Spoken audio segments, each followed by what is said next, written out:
I'd just like to say a few words.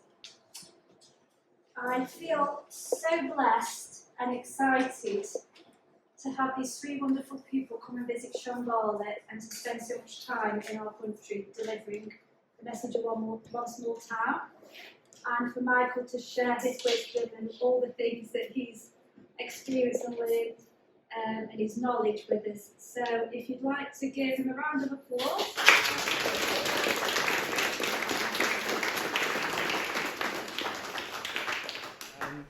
This is one of those sort of, what in music would be called unplugged, right? So that's what we're going to do. An unplugged evening with some sharing of knowledge and information and experience, talking about creating a beautiful world for all of us with the One Small Town initiative. Obviously, what I'd like to say up front is the connection between the work of One Small Town and the ancient civilizations. And what I find interesting is that people that are new to when they discover what I do, some discover me through the ancient civilizations work, and then they hear me talk about One Small Town, and then they're shocked, and the other way around. People that discover One Small Town, and then they hear me talk about ancient civilizations and the Anunnaki and all that crazy stuff, and then they're shocked. So, and often the two are very, very passionate about their side of the whole story. So it's really important to understand that One Small Town is a consequence of discovering the mysteries of the ancient civilizations. And so the one can't exist without the other. And it's important to understand the journey that brought me from discovering the vanished civilizations of Southern Africa, studying the Sumerians, the Sumerian texts, the clay tablets, discovering the true origins of money and banking, some 4000 BC, and realizing how the Rothschilds have just taken that old plan and they just perfected it in the modern era, and realizing that entire money banking scheme is a scam, but that we can't fight it because the entire scam has been rigged to beat the common man in favor of those who control that system. So, and that's how the One Small Town initiative got started, to realizing that, okay, well, we can't fight the system. What are we going to do to beat it, or to bypass it, or to neutralize it, or somehow get out of it? So I hope that makes a connection in your brain, that you can't really separate studying ancient civilizations from trying to find solutions for our future in this modern day and modern era.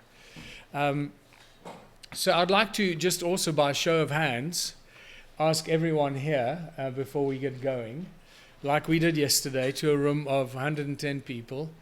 Raise your hand if you feel happy with the way the world is going. If you're happy with what our governments are doing and what's happening in the world, if you're happy how things are going, raise your hand.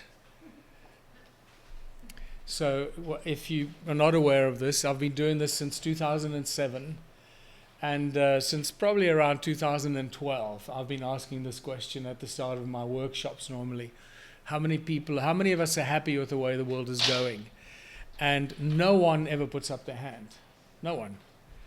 So that is a very serious indication of how sick our society has become. None of us are happy with what's going on, but how many of us are presenting solutions? There are endless number of websites, YouTube channels, social media pages, people exposing the terrible truth that I've started to calling it some time ago, the terrible truth. I might come back to that if you want to. But all of us have huge amounts of knowledge, or some amount of knowledge about the terrible things that are going on. And they're dark, they're demented, they're evil, they are unbelievable when you see what some people are doing to other people on this planet. I can't imagine that anybody is capable of those kind of unbelievable actions and deeds. For me, it's pure evil. So while many of us have these our own little knowledge of the terrible truths, what do we do with that? And so many people get caught up in discovering the horrible actions going on, and it becomes a bit of a black hole. It sucks us in, and that's all we start. Oh, have you seen this? Have you seen that? Have you seen how horrible this is and how horrible that is and all that? And I'd like to say this to you, and hopefully it'll resonate, is it's very good to know the terrible truth, and there's an endless amount of terrible truth out there. But don't let it destroy you. Please keep it at arm's length. By all means, research it, take it in, but don't let it affect you. Don't let it destroy your soul and your spirit, because it can do that. And it'll destroy your hope for the future. And once it's done that, that's, I believe, what the global elite, whatever we want to call them, that's what their objective is to destroy us so we feel that there's no hope. And that's when we, I guess, I don't want to say lose the battle, but in some ways that becomes a strong maneuvering point for them. Don't like them and us, but you know what I mean. So take the terrible truth in, but don't let it destroy your soul. Use it as information to drive you to find solutions. That's how I've used that information for at least the last 2 decades. And it's been a great teacher for me, and led me down some incredible paths of discovery and personal exploration. So the ancient civilizations of Southern Africa are an absolutely fascinating story. I wanted to find out, is there anyone here that would like to discuss any aspects of that before we get to the One Small Town Initiative and our plans and what we're doing around the world, in South Africa, here in the UK, and specifically in England? Is there anything anyone would like me to talk about the ancient ruins and ancient civilizations in Southern Africa? Anything you'd like to know or ask or pick up on? I don't know anything about it or how it could impact what you're going to say, so it'd be nice if you said something, because you're going to it's led you. Okay, good. So for those of you that are new to that, this was not set up as a presentation with PowerPoints and that, so I'll just talk you through it. We're all aware of so many ancient sites around the world, and it seems that there is no end to discovering new ancient civilizations. It's just all the time. They've discovered this in Peru, and this in India, and this in Guatemala, and this. It's like new discoveries all the time. It never ends. And I have a lovely stand-up comedy section of my presentation where I show all these ancient sites and talk about how did the ancient civilizations build all this incredible stuff, how did they do it, and so forth. And my conclusion is that they were able to do that is because they didn't have jobs. They had all this free time. That's why they could carve out these huge blocks and drag them up mountains and build these big temples, because they didn't have to get up in the morning and go to a stinking job. And then they would be bored, and they called a meeting, and then somebody said, "Wow, we're so bored, let's call it a board meeting," and that's how corporates started and so forth. So it's a fun little thing. We have a dig and laugh at the ancient civilizations at our own expense, because we still don't know how they did the stuff. We speculate, but it's a great lesson that we learn from that. And the great thing about that is that they still teach us today that they did all that with hammers, ropes, and chisels. And they just expect us to be stupid enough to keep believing that. So I think most of us have realized that there's a lot more to ancient civilizations. So my journey took me to discovering what are now known as the stone circles of Southern Africa, the ancient stone circle ruins that cover vast areas of Southern Africa, which include South Africa, Zimbabwe, parts of Botswana, Mozambique, and it goes through Zimbabwe over the Zambezi River into Zambia. And I discovered these stone circles in 2004 while I was writing Slave Species of God, and I was absolutely stunned by it because there wasn't any information written about it. So I tried to find as much written material on it, and I found some academic papers, like 20 pages or 30 pages on it, and all kinds of speculative stuff, and some archaeological drawings and speculating how these were, enclosures for cows or kraals for cows or animals, and so forth, and some photographs, not very many photographs available. And they were estimating that there were about 20,000 of these stone circle ruins. So that took me by surprise. 20,000, I thought that's a big number. 20,000 is a big number.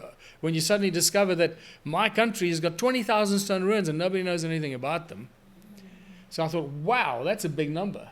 And literally within a year, I discovered a guy called Johan Heine, who owns the big firefighting company in South Africa. They work with the forest fires. So he owns a bunch of aeroplanes and helicopters and that.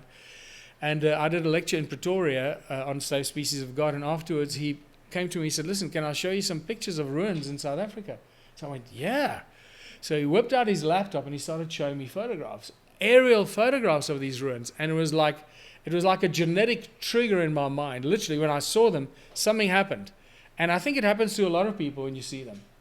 And I can explain to you why that happens to a lot of people, because the stone circles are a consequence of cymatics, the shape of sound coming out of the ground, right? I discovered that some years later. And I started to realize that we're looking at cymatic patterns, that the shapes of the stone circles are created by the sound coming out of the ground. And that, because it's a frequency of the earth, we're connected to it through our DNA. So when you look at it, it triggers something, whether you know it or not, something deep subconsciously. And it certainly triggered me.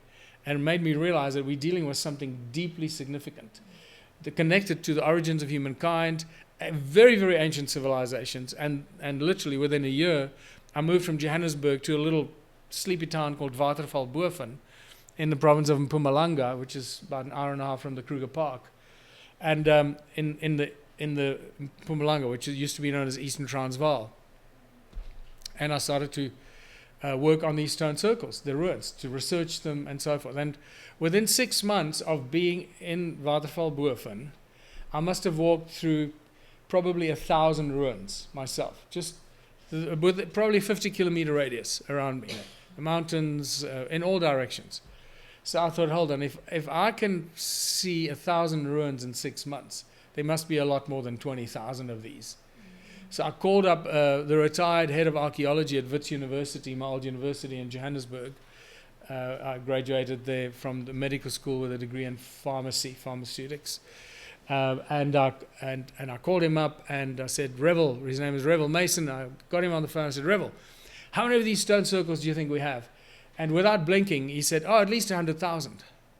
I was so excited because that's what I thought at that stage. If I can see 1,000 in 6 months, there must be at least 100,000. And he said 100,000. I went, whoa, yay! And then I said to him, Revel, but you realize that this poses a big problem in the population numbers, because at that time I still believed, like everybody else, including Revel Mason, that the stone circles were built as dwellings for people or cows. So I said, well, if there are 100,000 dwellings for people, and we allocate 10 people per dwelling, we have a population of 1 million people. And at no time in history, 100 years or earlier, was there a population even close to that. And some of these circles are supposed to go back 300 years. At which point, there must have been like 200,000 people living in that part of the world. And so there was silence on the phone for a little while, and he said, well, then there can't be 100,000 stone circles. Just like that. So from saying there's 100,000 to, the history books tell us nobody lived here, that it was a sparsely populated part of the world, so the stone circles aren't real. We can see them, but they aren't real. And I realized that, oh my God, I can't deal with academics. Their brains don't work like normal people's brains work. They don't reach obvious logical conclusions like any normal human being would reach. And that's when I separated myself from any kind of work with academia and carried on. So to cut a long story short, I counted the stone circles. I went on a long journey of counting. I started counting on the 13th of February 2008, and I'm still counting. No, I'm joking. So and I just used all kinds of aerial photographs and Google Earth, and found the clusters and densely populated areas, and I got square kilometer areas, got an average, then a hectare areas, and got averages there, and I averaged the averages, and I looked at the number, and I thought, okay, no, I must have made a mistake. Let me go through the numbers again, and I went through them again and saw the same number, and suddenly I realized, oh my God. And I'll never forget that moment. That was one of those awakening moments in my personal life. The number that I found was more than 10 million stone circles. 10 million. Not 10, 20,000 or 100,000 or whatever. Or 10 million. So I went, oh my God. Nobody knows about this. Nobody is writing about it. No one is researching it. No one's publishing books about it. Nobody knows that there's a vanished civilization here in southern Africa because we know nothing about them. Who could have built 10 million of these structures and when and what for? And that led me down a very interesting journey of discovery and linking the Sumerians, the ancient gold mines, and specifically the technologies of the stone circles, the frequencies that they emit, and realizing that the stone circles are energy generating devices. They're machines. They're not dwellings for people or cows. And that changed everything. And that's why many of the stone circles that have been found and documented and drawn by archaeologists show no doors and entrances. And so when you see no doors and entrances in the archaeological drawings, you have to assume that they weren't built for people or for cows. And yet, they tell us that they used to put the cows in over the walls. That's what archaeology. I'm not kidding you. I'm really not joking with you. I've lost all faith in our academia, from quantum mechanics and particle physics, and so forth, because that's become one of my favorite subjects to study, to things like archaeology and even geology. Because what I've discovered regarding geology and the fossilized petrified bodies do not match. The geology does not have room or have not knowledge or does not have any books that write about petrified body parts. They know nothing about it and how petrified body parts can happen. So now we know that stone circles are generating energy, generating machines, and we have 10 million of them. They generate insane amounts of energy. Some of the stone circles are actually built like in these flower shapes. Do you know what a magnetron looks like? Magnetrons that are in microwaves. It's literally like a flower shape. It looks like a little flower, a stem that comes out. That's where the energy goes in, or the electricity goes in. And then it's got the central circle, and then normally 8 little circles around the central circles. So it looks like a petal, like a flower petal. And that should give you an indication how flowers work and how the energy in flowers works. So once you see the shape of these things, it connects so many dots. And then you start realizing that they built these magnetron-shaped stone circles in among the 10 million stone circles just to boost the energy. We've measured these frequencies in these stone circles, and we've measured the effect on people's physiology and anatomy and heart rate and blood pressure and blood flow and blood sugar and kidney effects and the effects on your eyesight and etc. etc. And it has a profoundly positive effect on your body. So over many, many years, I've had countless testimonials of people that have been healed of some sort of disease when exposed or being inside the stone circles for a significant time.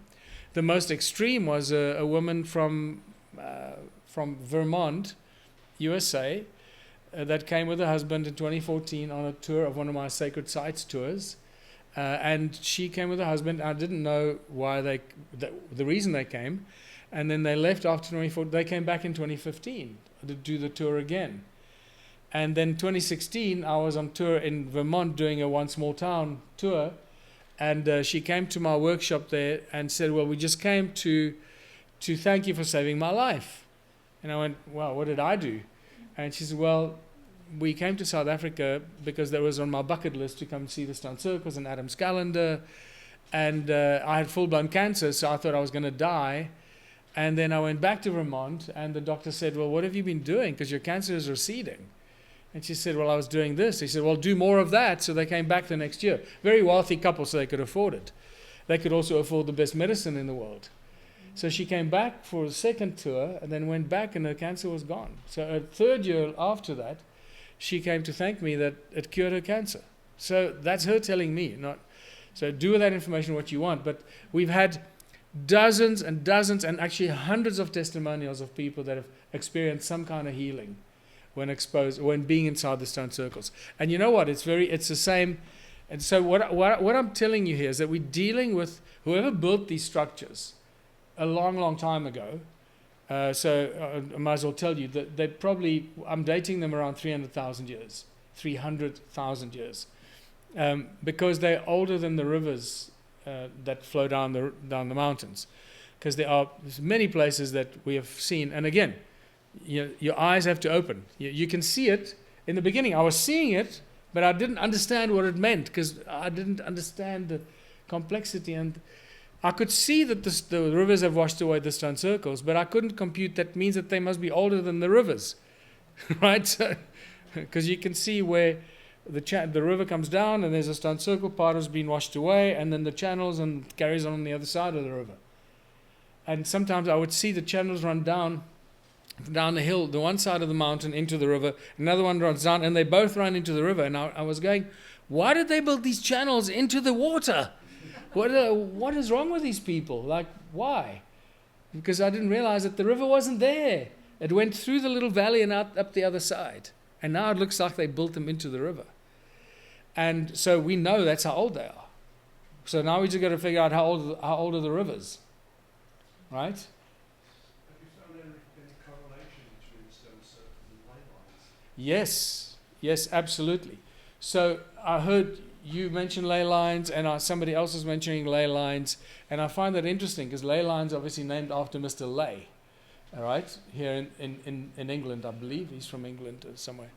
So all that Mr. Ley did really is he discovered the magnetic fields of Mother Earth, and that's the other thing that I'm really passionate about is the whole toroidal field thing and toruses and how toruses generate energy, and our Earth is a torus like everything else. We have toroidal, we have solar disks, and our solar systems are toruses, and galactic disks because our galaxies are toruses, and the Earth has got to be similar kind of thing. So the toroidal fields that are basically, you can explain every weird magnetic or polar anomaly, the wobbles and etc. of the Earth when you apply the toroidal field model on planet Earth. And I'm going to leave that with you. You can digest that and figure out what that may or may not mean. But so all the ley lines that we often talk about are really just the infinite number of magnetic fields that crisscross each other inside a toroidal field. And it gets really complicated because it's a 3D thing. It's not a 2D thing, right? So you can imagine imagine a toroidal field and the magnetic fields run this way and the other way as well around the torus. It's a deeply complex thing. So we can't just see it as a 2D thing. I know there's a ley line running here, and it's a really complex thing. But when you see a perfectly balanced magnetic toroidal field, it'll start giving you very clear indications of how to imagine this. So yeah, the answer is yes. And Adam's calendar is just, there's like 11 ley lines or magnetic fields that cross underneath it. And there's a reason for that. We know why, because the ancients understood those are the power points and power places of Earth, and that's why they built the cathedrals and the churches and the castles on them, because they understood this. And so we now know that the stone circles are energy generating devices, and that led me to discover the Torus stones, and we measured. Torus stones are like these donut-shaped stones. If you haven't seen the little video that I made in 2013, I took one of these donut-shaped stones from my museum to Nassim Haramein in Hawaii. He invited me to come do a lecture to his bunch of researchers at his Resonance Institute on Kauai. So I took the best Torus stone that I had. It broke my heart, and I thought, okay, if I'm going to give something to Nassim, it's got to be really worthy. So I took my absolute best Torus stone, which are priceless, by the way, and I took it to him as a present. Well, in Doha, Qatar, I was hauled off the plane by 5 guys with guns, and they made me open my bag, and I'm going to cut this long story short, but they made me open my bag, and I'll never forget when they actually, at the time, they called my girlfriend off they said, so-and-so, identify yourself. So she raised her hand, and the air stewardess came running along. The plane was delayed. We were already 20 minutes late. So she raises her hands, and the air stewardess comes around. Oh, you must follow me off the plane, ma'am. So I go, whoa, we're in the Middle East. I'm not letting her get off the plane alone. So I walk with her, and I see my bag at the bottom of the stairwell. The arm had gone by the time. So there was a metal staircase going down. And I see my bag with 5 guys with guns around it. And said, that's not her bag, that's my bag. Because they cross-labeled our bags at the thing. So I said, that's my bag. So they sent her back to the seat or whatever, and I go down. As I'm going down, I realize, oh my God, I know what it is. It's a stone. The stone is in my bag. So now I'm panicking because I'm thinking the next few words that come out of my mouth I might end up in Guantanamo Bay, because this is now USA Homeland Security, because we are a US bound aeroplane, and we've already gone through security. We are about to take off. So now US security takes over. And that scared the hell out of me. I must tell you, it was by far the scariest moment I've ever experienced by a long shot. I thought this could be my end. What am I going to say? I can't say it's an ancient artifact because I don't have a permit for it. I can't say it's some technology. They said, then that confuse them even more. I don't know what to say. What am I going to tell them that is? Because I know what's going on. Why they want me to open that bag. So as I was going down the stairs, I thought, what can I say? Eventually, the ultimate answer came. African arts and crafts. It's like, it is very benign. Yes, African arts and crafts, that's what it is. I felt such a relief. Wow, yeah, that's great. It's just unthreatening, non-threatening. So, and that was exactly what it was. Open your bag, security thread in your bag. So I go, yeah, okay, shh. And I'm sweating. It's like 42 degrees, and it's 8 o'clock in the morning. And the pilot is pissed off because he wants to take off. I said I was going to cut a long story short, right? But it's a good story, right? Stop me if you get bored. So I open the bag, and I literally do this. I take the clothes. I wish I had my bag to do that with today, right? Swiss Air lost my bag. I don't have any clothes. So I took my clothes, and I lifted them up, and I exposed the stone. And I said, I think you're looking for that.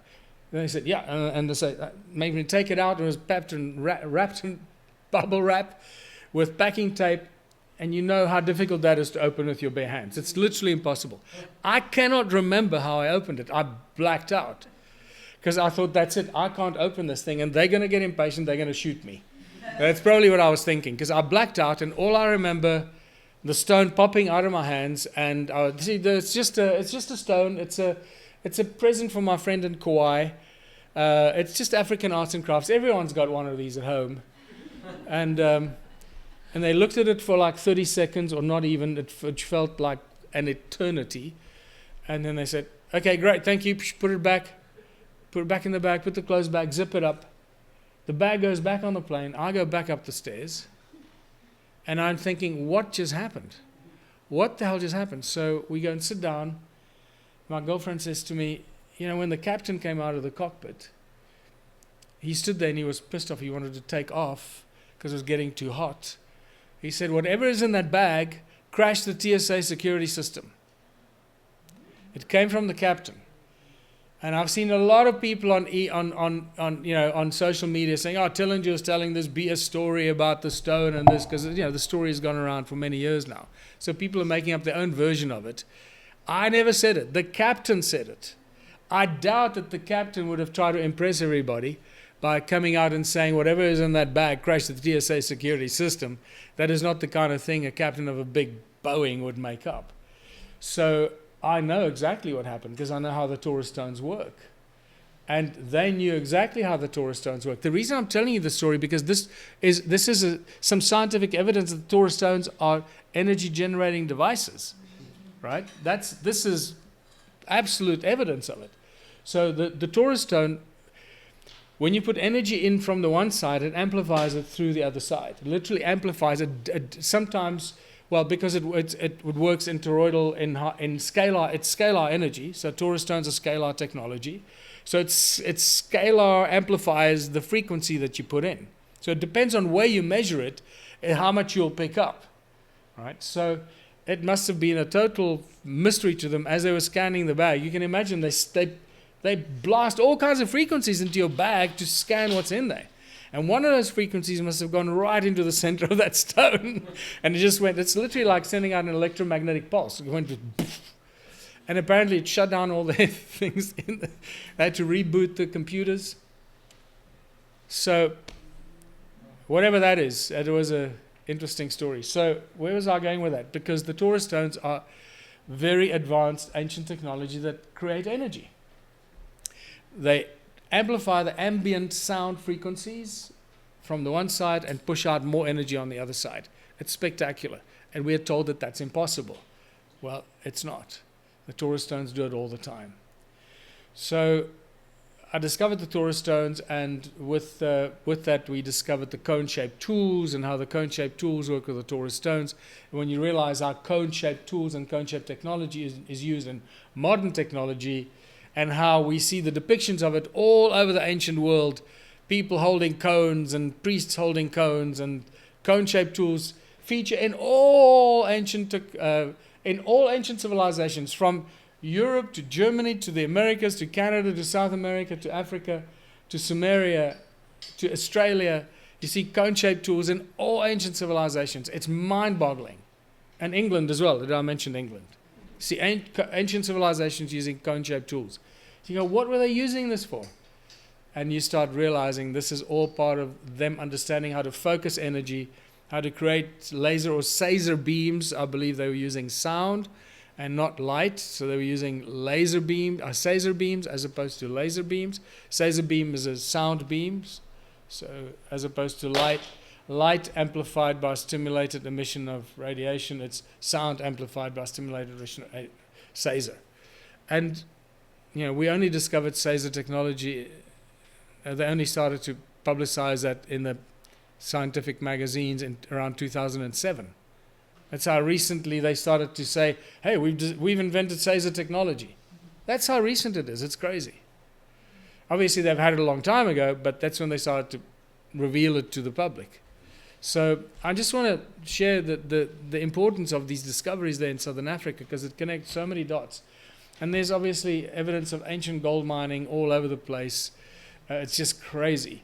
Connected to the Anunnaki gold mining and so forth, and connected to the whole Enki story and the creation story. And then it takes us to Adam's calendar, which also was discovered by Johann Heine, that showed me the aerial photographs. He discovered what he called the stone calendar in 2003, I think, or 2004. And nobody wanted to listen to him. He held presentations to all the universities, to all the geology and archaeology departments. They didn't care. They just weren't interested. It's unbelievable. So anyway, I met him in 2007, and then from then everything changed. So we started realize that this is a highly significant site. I met Credo Mutwa in 2008, the eminent South African Zulu shaman, who now since then died. But Credo told me when I met him that he was initiated at Adam's calendar in 1937 as a young man, as a teenage boy.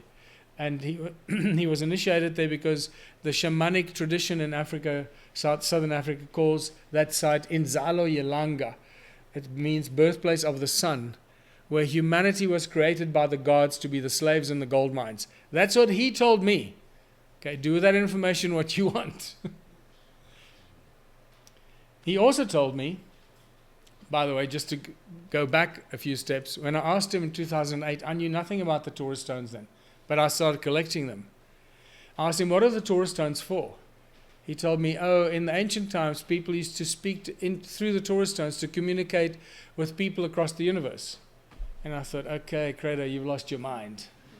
You see, I wasn't ready for that information. Because what the Torah stones and Torah toroidal fields teach us, and if you're not aware of this, this is the little lecture that I'm going to share with you today. And this is the incredible work of Nassim Haramein, and that's why I wanted to give him the Torah stone, because he gave us the scientific paper about toroidal fields and vortex fields, and what happens at the center of a balanced toroidal field, where you get the vortex coming in, the cone-shaped energy spiraling in, and the cone-shaped energy spiraling from the other side, where they meet in the middle at the perfect center of the balanced toroidal field, otherwise known as the 0 point. It's what he calls the vacuum. So it's confusing for some people. So when you hear him talk about the vacuum, he's talking about this, what most of us call the 0 point. And he wrote the paper in 2008 for this Arizona State University with another woman called Elizabeth Rauch, I think. I speak under correction. She's a lecturer and a PhD there. That paper was published, never ever challenged by anybody, and they show that the density of that 0 point at the center where the two energy fields meet is infinite.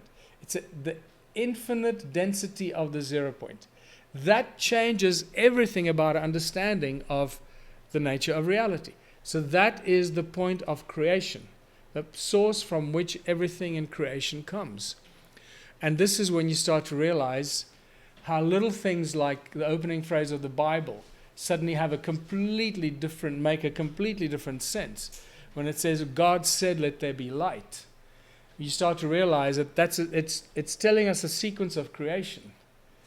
It comes all from sound and resonance of the unknown creative source of the Creator, sound and resonance, which creates vibrational toroidal fields, and which are magnetic fields, and moving magnetic fields create electromagnetic fields, which is light. So it starts with the vibration and the sound of the Creator, which creates light. But the two are inextricably connected. So it's the resonance that creates the light, but you can't have the one without the other. So when people say, it's all about the light, yes, it's true, but you can't have the light without the resonance first. But the two are, again, and this is where you start to realize, at that infinite density of the 0 point, and I know I'm segueing now down a whole different rabbit hole, but I told you it's one of my favorite subjects. And when I speak to particle physicists and quantum mechanic lecturers at universities, and I hear the crap that they teach them at the university, and how ignorant they are about what's really going on, it blows my mind. So at that infinite density, what happens to light when you put light through a dense medium? Right? The light slows down. They teach us that at school, right? So they put light through water, and water slows light down, and then they through a prism, and prism slows light down and breaks it up into different lights. And if you put light through this thing, it'll slow down completely, because you're not going to see light coming out the other side, right? But so light slows down based on the density of the medium. The converse is true with sound. The more dense the medium, the faster the speed of sound. So that's why sound travels faster in water than in air. Sound travels faster in metal than in water. So the ultimate question is, how fast does sound travel in an infinitely dense medium? The answer is infinitely fast. So if the density of the 0 point is infinite, that means every thought you have, every word you speak, every sound that we ever generate is instantly and automatically available to everything and everyone in creation, in all of the existing universe, instantly. It does not take time to go anywhere. You just need to understand how to tap into that frequency. And that's just such a beautiful thing, and that's what we should be teaching our children. Can you imagine what inventions we're going to come up with when children grow up with that comprehension? Instead of, nothing moves faster than the speed of light. Have a nice life, buddy. Yeah. Have a nice life. Don't call me. Yeah. We don't have much to discuss. So really, I'm telling you this because this is all connected to discovering some freaking stones in a circle, And you start going down all these rabbit holes and realizing, oh my God, this is serious knowledge. And how can we expect somebody that studied archaeology? They know nothing about toroidal fields. They know nothing about physics. They know nothing about light or sound or cymatics or anything, or magnetism. How can we expect archaeologists, when they discover something significant, to connect the dots? They don't have enough peripheral knowledge to be able to connect the dots. So it's not their fault. It's the system's fault. And we need to correct that. And it's happening on its own. You got some fantastic researchers here in the UK. Hugh Newman is doing amazing work with his megalithomania and exposing stuff there in Glastonbury, and some amazing researchers, and with the whole geomancy that's been very strong here, all the different books on sacred geometry and the ley line energetic sites and so forth. So England and the UK has been very strong with the research in those fields. So it's good to know some of those people. So where am I going with that? So when I realized that the stone circles are energy generating devices, I suddenly took one look at the aerial photographs of the ancient temples in Egypt and the temples in all over the world, in North Africa and oh my God, Iran, or the old Persia, has unbelievable ruins that we know nothing about because nobody goes there and you can't photograph the stuff from the air. So you get old aerial photographs from the 50s and 60s and 70s before regime change in Persia. And there's some spectacular aerial photographs of some of the ancient temples and sites. And the moment you start looking at the temples, the way you look at the stone circles, you realize that these are not places of worship or where to go and offer some crap to some gods and, and pray and ask for forgiveness or whatever it is you're supposed to do, or what our modern civilizations imposed on those sites. This is what they did here, and it was all ceremonial. If they don't know, it's all built for ceremonial purposes. It's always the same. And you start to realize that these ancient sites are not, they're not temples for praying or worshiping. They are circuit boards. They're gigantic circuit boards on a humongous scale. And everything changes, boom. And then you realize that the circuit boards are connected to amphitheaters, and the amphitheaters are potentially the batteries that start up these huge circuit boards, because the amphitheaters create so much sound and energy when you put people in them. It's a spectacular acoustic chamber. And it just, once your eyes open, you start to see, and then the shape of churches, all this, who came up with the design of a church? Why do all churches have to have these cone-shaped tools, these cones that go up into the sky? When I was in Bosnia now, they've got these amazing mosques in Bosnia, and they all have these rockets on top of the tower. And there are people that make these, and you can just see the scalar technology encoded into the tops of these towers of the mosques. It's right in front of our eyes. It's absolutely spectacular. So we've got to come to terms that these ancient civilizations really understood the use of energy and how to build energy generating devices by using the power of the earth or the power of the sky. And it was either sucking energy from the sky or pushing energy up into the sky, whichever they wanted. And what they wanted to do with that remains the big question. What I can tell you is the one question that people ask me all the time is, what were the stone circles for? Because there's so many of them. And they were all built on areas with no trees. So they was obviously built very specifically because there were no trees when they were built. Many of them now are covered in trees. You can't even see them from aerial photographs because these umbrella trees in Africa, they cover them. You can't see them. But there are thousands of them under the trees. So we know that since the stone circles have been built, the climate has changed, first of all. Rivers have formed. They've washed many of the stone circles away. We've had floods. We can see where floods have washed away some stone circles. So we know they go back a long, long time. So one of the conclusions that I've reached is that they were built when the climate and the weather of this planet was very different from what it is now. We didn't have rivers in those places. We didn't have trees in some of the places.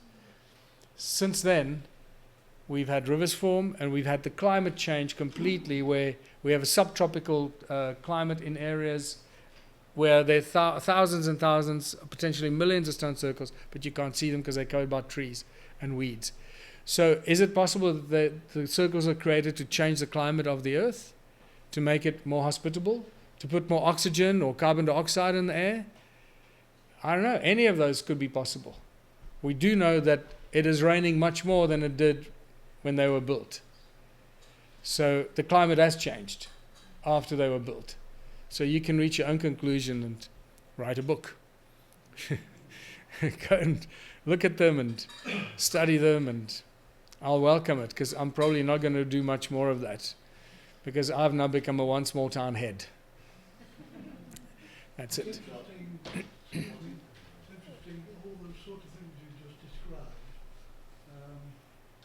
are very well covered. Yeah, so people find it themselves, They either find the video, the YouTube channels, and then they go down a rabbit hole, and they don't want to give up, or they go down the rabbit hole and they go, what a bunch of rubbish. So In plain sight. yeah. How many people Yeah. So you wanted to ask something? Yeah, I'll just Or say something? what are your thoughts on the latest discoveries on the pyramids? Wow. The towers and the lot. I tell you what, when I saw that discovery about the pyramids, the big channels going down under the Great Pyramids, I smiled like a Cheshire cat, because I could see instantly what it is. I went, oh my God, those are resonating pillars, resonating chambers going deep down into the earth, picking up on the resonant frequencies of the earth and taking it up to vibrate. So the pyramid is like a capstone on top of a huge underground energy generating vibrating machine that takes the vibrations up. And then luckily Valery Uvarov was with me in Bosnia now, and he told me the latest discoveries they've made with tracing the flow of energy inside pyramids. It's fascinating what they've got. And this is like all the best Russian scientists and technologies they've got to measure the energies inside pyramids and how they flow. So when I saw that, I went, more proof. Yeah. All these ancient sites are just energy generating devices. And the fact that goes down like 2 kilometers or something. 625 meters they found, and another 2 kilometers of actual blockage. Yeah, it's crazy. So The crazy thing is only these 50-foot tunnel to contain it, but really. yeah. So it's fantastic, great discovery, you know. And it just, every discovery like that just shows us how much more complex the ancient civilizations were. Somebody said to me the other day, we're the ones living in the dark ages. And it was just like, that really rang a loud bell with me. I went, yeah, bloody right, that's it. We're in the dark ages. We've been so lobotomized and so, everything's been hidden from us. Well, not hidden from us. Well, I guess hidden from us, but also, you know, if you just look at what's happened to our education, everything. I mean, everything is just, it's ridiculous. But we're not here to complain. Again, this is part of the terrible truth that we need to know and use that as information. So that inspires me to know if the ancients knew how to generate an infinite amount of energy by simply using the frequencies of the earth, we can do that. We can replicate that. We don't need thermal energy. We don't need nuclear energy. We don't need solar energy. We can just use, as Nikola Tesla said, the earth rings like a bell. It never stops ringing. Yeah. Use the frequency of the earth, those 7.83 hertz, and all the fractals of it, right? So that's what makes the Bosnian tunnels, the Ravne tunnels, so amazing. I don't know if you know about the Ravne tunnels in Bosnia that lead up to the Bosnian Pyramid of the Sun. This is the T-shirt. I was just there last week. And what Sam Osmanagic has found there and discovered and developed on his own with no help from anyone, with no financial support, with the government trying to shut him down all the time. What he's done there is an absolute miracle. The frequencies in the Ravne tunnels are a stable 7.83 hertz. It's unbelievable. The negative ions in those tunnels are above 200,000. Negative ions, concentration 200,000. Highest than anywhere else in the world other than Great Zimbabwe. He measured at the Great Zimbabwe when we were there last time. At the conical tower, cone-shaped tool, at the Great Zimbabwe ruins, facing the sky, at the base of the conical tower, Sam measured, this was in 2019 when we were on tour, 2020 when we were on tour there, January, February 2020. He measured the highest concentration of negative ions ever, until he then came back to Bosnia and went into the tunnels, and something had shifted in the tunnels, and suddenly he measured similar concentrations in the Ravne tunnels now. So what I wanted to say is that the same kind of healing testimonials I've had from the stone circles, Sam has had thousands, more than I've had in the stone circles, in the people in the Ravne tunnels being healed of all kinds of diseases and problems. And he's actually monitored it. So he's got scientific proof of what the people's energies look like before they go in and what they look like when they come out. So if you feel sick or if you've got any problems, fly out to Bosnia, book yourself into one of the very cheap Airbnbs nearby. There are now 400 accommodation places in Visoko when there were none before he started. So you can see how he's activated the tourism and the business there, just from one guy. And are all areas open to the general public? Yeah. So you can go into the tunnels as often as you want, and you can stay there for as long as you want. They've excavated 3.5 kilometers. It's the most active archaeological site in the world right now, and has been for a number of years. It's crazy. One guy and a vision. You will not go there. It's unbelievable. It'll change. It's such a great place. And you know what the nice thing about it is? It's like because it's the tunnels and the entrance and this little road that leads up all the restaurants and the shops. It's like you're like on this holiday. And everyone that comes there is happy. Like everyone is smiling because everyone comes there with the right level of consciousness. So you meet like-minded people wherever you go, and everyone talks to everyone. Everyone greets everyone. And you go to the park that he's built there. It's like a 5-kilometer walk, these two valleys. You start on this walk and you go, and then when it ends, you cross over the hill. It's a steep walk and down again, and you come back. And all along it's scattered with unbelievable knowledge of ancient civilizations and toroidal fields and spirals, and then there are labyrinths to walk through, and this, and ancient history and ancient civilizations. It's just like it blows your mind what he's done. You can't believe it until you see it. Thank you, yeah. Literally. So anyway, Do you think it's possible that with a lot of these cathedrals and churches with the spires and so forth, which were generally built on places actually wrapping it up in insulation tape? yeah, it could be. This is how I see it. There's a cone on top of the church. Cone-shaped technology does one thing. It speeds up sound frequencies and it pushes it out in a Caesar beam or at hypersound speeds.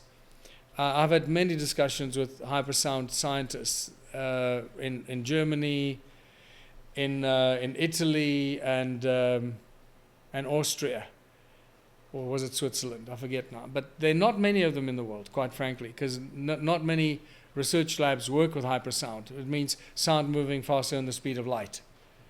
And it's a very dangerous technology.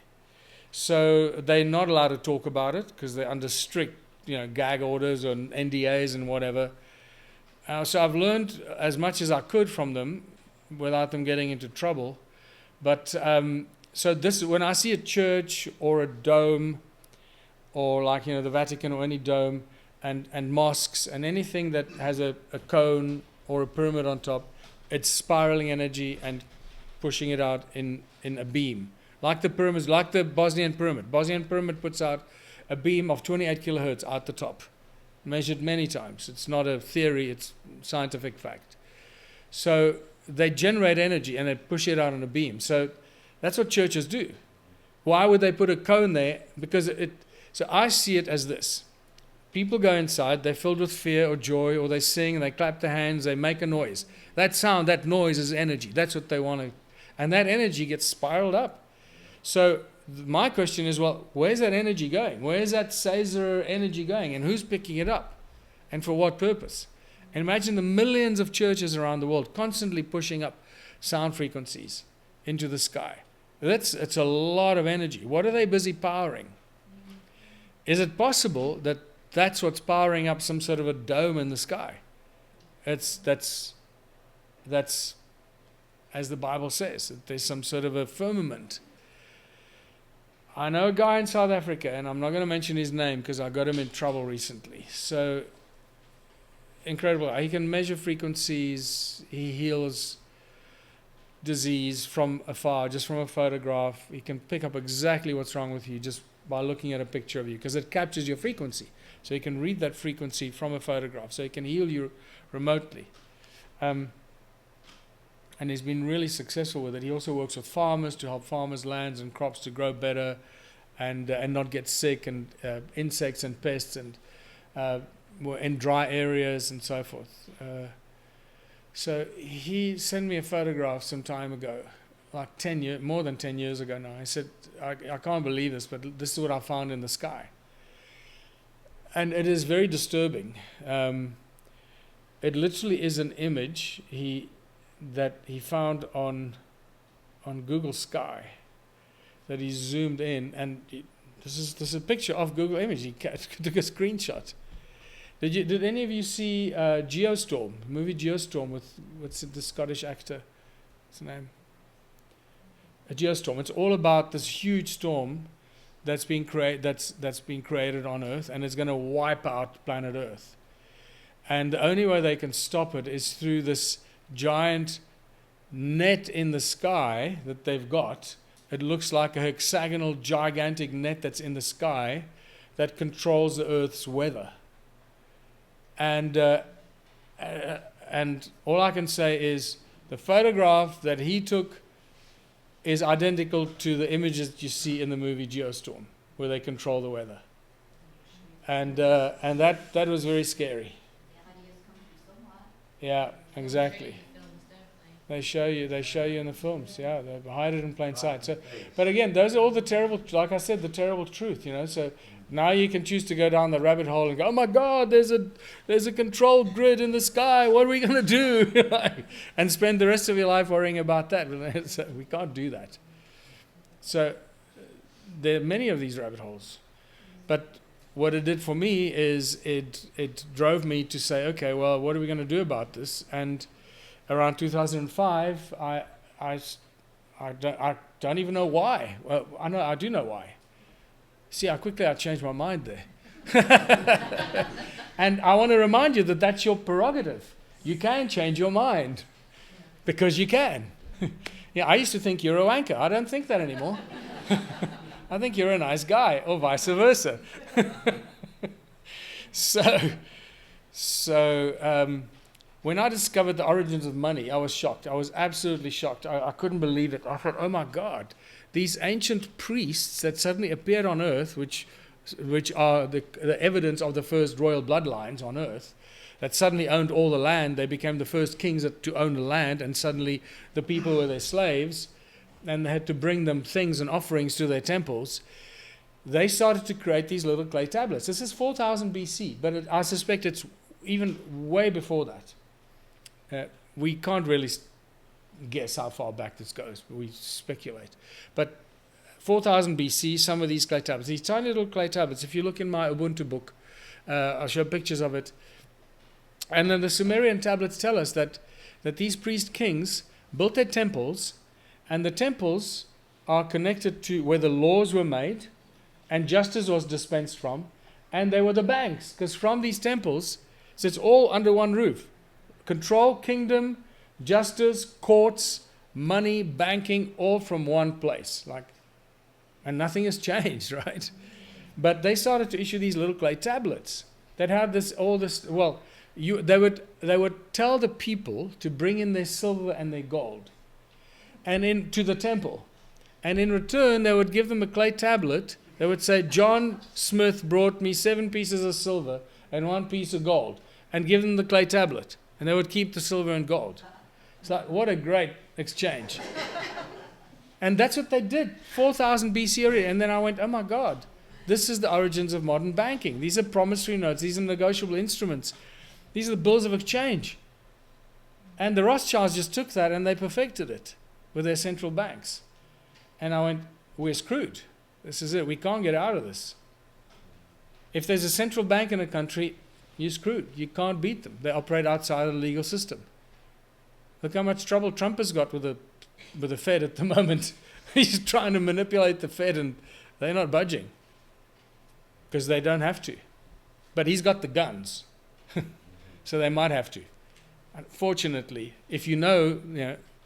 But anyway, we know that they control everything. So that's when I started to realize we're screwed. So how do we do this? And I'd really encourage you to do this for yourself, just to get to see how your brain reacts to it and how you compute this.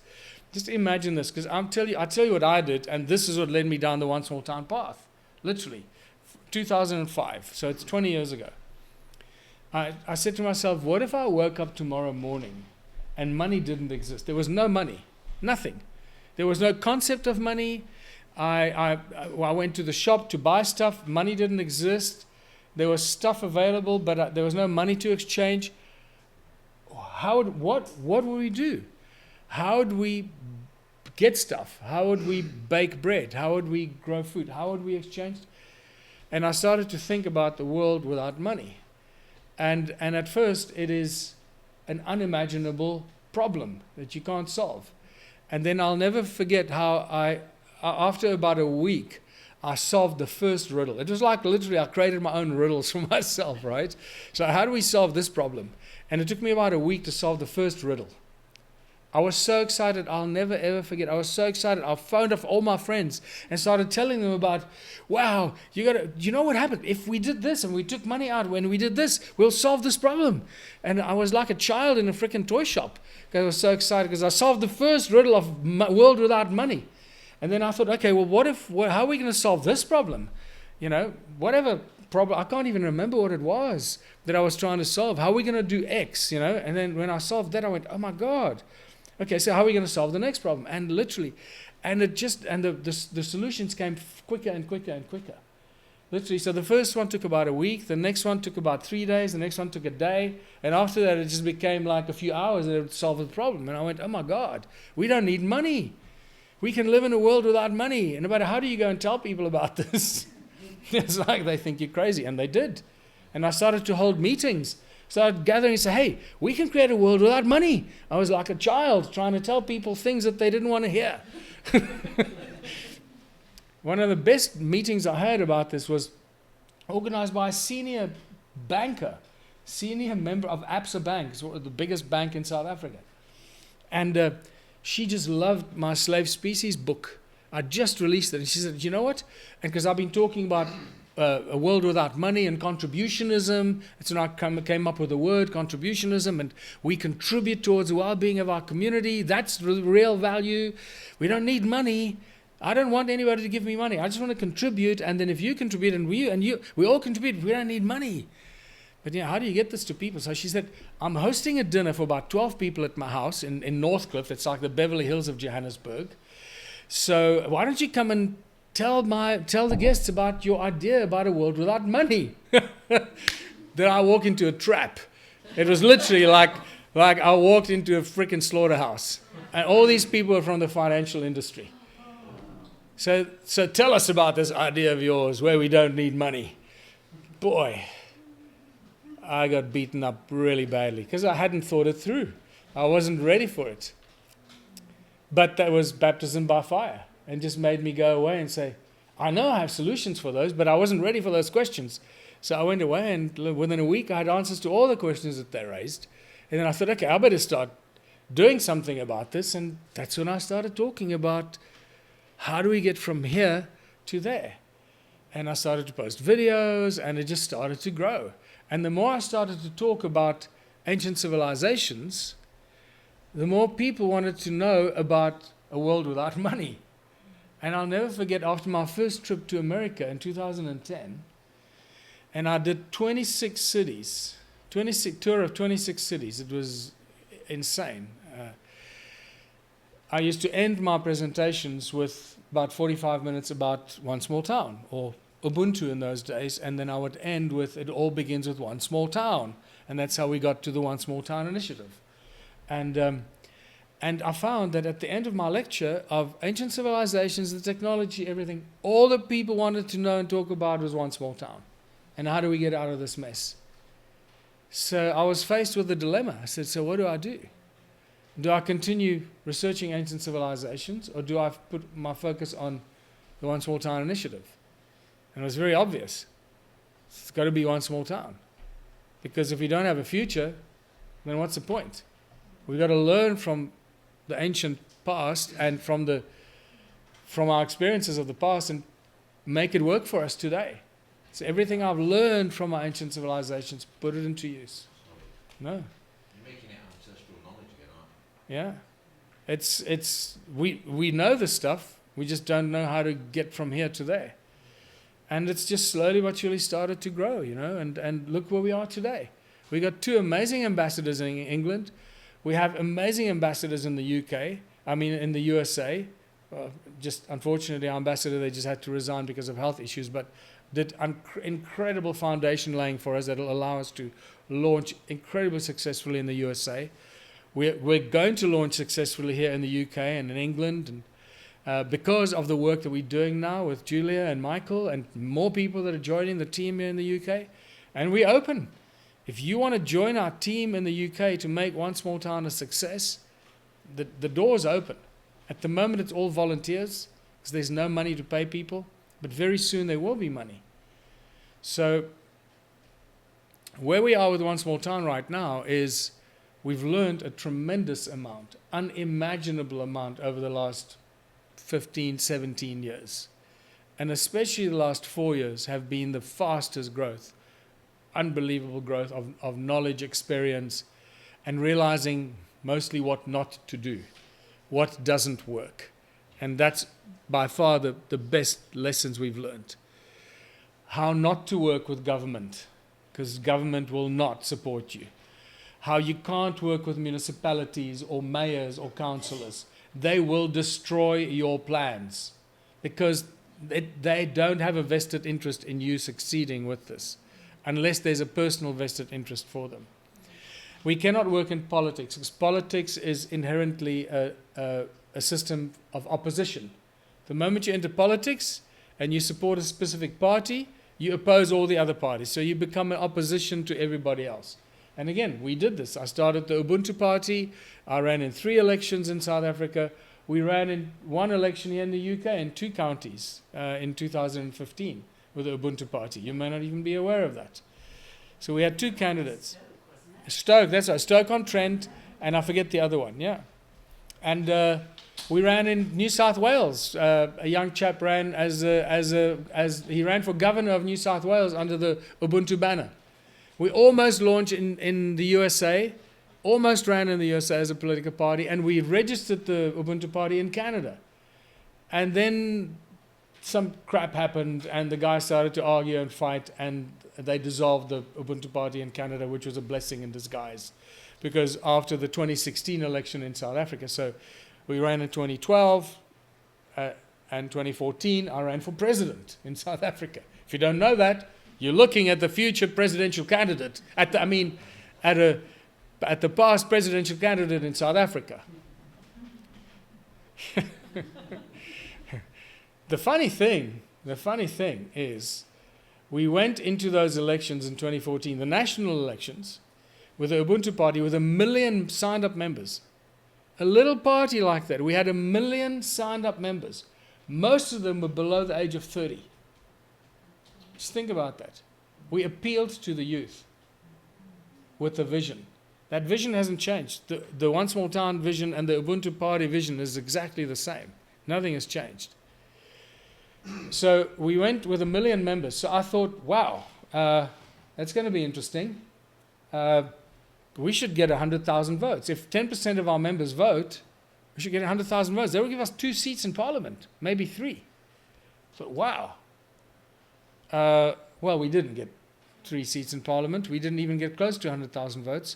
We ended up with 5,500 votes. But that's when I realized how crooked the whole political system is. And I'll quickly tell you the story. And so the reason I'm telling you this is because I walk the talk of politics. So if anybody talks politics to me, I can talk to you from experience, because I've been there, done it. Not just in South Africa, in New Zealand, UK, Australia, USA. So it's not just localized experience in politics, it's global experience in politics. And it's just a disgusting cesspool of crookedness. It's horrible. So we were all, at the elections, in these huge halls, and this big blue screen on the one side, and all the election results come up there, and every party has got their own table, and you all come with your delegates and members with your suits or T-shirts or whatever, and you sit around your table, and you walk around and bump into all the other political parties. So it's an interesting melting pot where everybody mingles, including the ANC and the DA and the big parties. And you see the arrogance and the egos and all that kind of stuff. And at one stage, the African Christian Democratic Party, their table was sort of just in front of us. And at one stage, one of the ladies, the black woman, leaned back very well dressed, with the hat and the hair, and like really looking like $1 million. And she leaned back on a chair like this, and she looked at me and she shouted, "Hey, Ubuntu!" And I went, "Yeah." And she said, "Did you know that you got the most number of votes in the foreign vote count?" I went, "Say that again?" She said, "Ubuntu, you got the most number of votes in the foreign vote count. In other words, people voting outside of South Africa." And I went, "Are you sure about that?" She says, "Yeah. I was one of the observers, or whatever you call them, when they do the count, And she says, everybody was very surprised. And I went, so am I. But by then, I'd been doing a lot of tours around the world, UK, all over the place, USA, Canada, and there are a lot of South Africans living in all these places. So they obviously loved the message, so they must have voted for the Ubuntu Party. So I thought, that's going to be interesting. How is the media going to deal with that? Unknown Ubuntu Party wins the foreign vote count. Forget about it. It's not going to wash. It's not going to happen. They're not going to allow that to happen. There were 28,000 votes cast outside of South Africa. So I thought, out of 28,000 votes, we got the majority. That means we should get like at least 10,000 out of the 28,000 votes, with all the other parties getting the rest. So now I'm waiting for 10,000 votes, maybe more. So now we wait. Normally they release that on the same day. We wait 1 day, 2 days, 3 days, still no release of the foreign vote count results. Now I'm going, I know why that is happening. I'm starting to go, I know exactly why it's taking so long. They're trying to figure out how they're going to present the results, how they're going to, fudge the numbers. Eventually, on the final day of the elections, the foreign vote count is put out. Guess how many votes the Ubuntu Party got?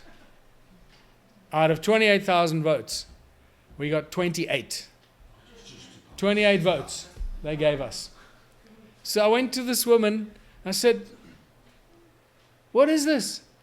She says, I don't know. I said, are you sure we got all those votes? She said, yes. So I went, okay, I understand what's going on here. Yeah, that's it, in your face. So, and that was the last time, that's when we exited politics, because I realized you just can't do it. So the One Small Town Initiative is a non-political movement. Everyone is welcome. Doesn't matter who you are, except Russian. If you're Russian, you're not welcome. Sorry, that's a joke for all my Russian friends. We love the Russians. I love the Russians, especially the scientists. Some of my family is Russian. I have to say this. So we're a non-political movement. We're all about the people and bringing power back into the hands of the people of small towns. The cities are a mess. Doesn't matter what country you go to. I don't know what we're going to do about the cities, but I know what we can do about the small towns. We have a very clear plan. It is all spelled out on our website, onesmalltown.org. If you don't know that yet, please go there. Please read the website. It's a very simple plan. We're looking at launching the first One Small Town probably in South Africa, still this year. The next hopefully will be in the UK or the USA, all depends how things unfold. What has happened since then is we've developed some new technology through the raising of our tokens, our Infinity tokens, which is our One Small Town membership reward system. To do that, we've had to come up with, those tokens helped us to fund the development of some really advanced technology and be ready to develop other technologies that have been brought to us by brilliant inventors. And we're finding more and more inventors are coming to us and want to not gift, but want to seed their inventions with us, because it is the safest way for them to get their inventions to the world without getting taken out or without compromising their identity or not knowing how to do it or not having enough money how to do it or whatever. And the reason why we don't have advanced technology changing our lives is because the inventors are responsible. I'm going to come back to this, so please remind me if I don't, because it's a very important subject. Because people often wonder, why don't we have advanced this and advanced that? It is squarely on the shoulders of the inventors, and I'll explain to you why I can be so harsh on them after 20 years of dealing with them. But so with the One Small Town, we've realized after trying many times, the first One Small Town that we tried was in 2013 in my hometown, Watervalboven, where I tried a whole bunch of stuff. We try to fix the school hall, the town hall and the sporting facilities and the community kitchen and so forth. And it worked beautifully until the municipality stepped in and destroyed everything. I didn't have enough funding to fight it or fix it or take control of it. And then we tried it in 2017 in Canada, in North Frontenac, with a mayor called Ron Higgins. He loved the whole thing. He wanted to implement it. The council bought the whole idea. The moment they started to implement it in the town, the fighting started among the people, and they bickering, and before you know it, the people destroy it. The idea is beautiful. The idea is simple, right? We contribute time and effort to fixing our town, and we start our own businesses that we as a community own. Those businesses make profits for us, and we share in those profits. This is not communism. This is contributionism. We, the people, are in control of everything, not the government, not the council, not the municipality. We make the decisions. We start the businesses we want. We buy the land we need or whatever it is that we need to do. We manage ourselves and so forth. But we realize that to do that without structure, without control, without reporting, without accountability, without management, without knowing what's going on, without business plans, it's just not possible. Because it in essence became like a bunch of hippies trying to buy a piece of land and, hey, let's grow some land, let's grow some food and we'll all be happy. No, you're not going to be happy, because you're going to start biting each other in the back and stabbing each other in the back, and you're going to end up like every other intentional community has ended up. It doesn't work. So we had to come up with a plan that will make it work and make it sustainable.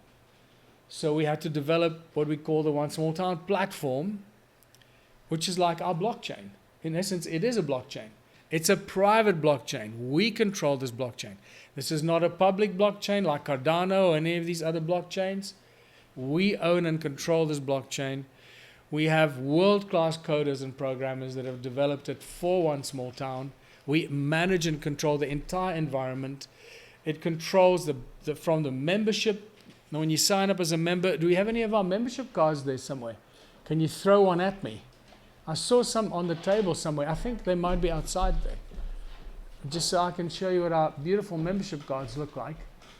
And this is potentially going to become... So you become accountable. You become accountable, exactly, and responsible. Yeah. And So the council or anybody who wants to thank you so much. stop your plans will continue to Yes. do that. Yes, exactly. So these are our beautiful One Small Town membership cards.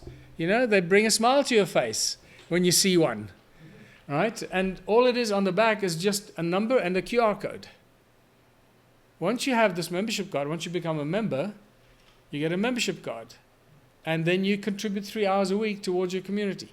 So there are two types of ways you can become a member. Right now, all of us, all of you here, can go online right now. It takes you 2 minutes to sign up, become a member. You may receive one of these if you want one, or you may not.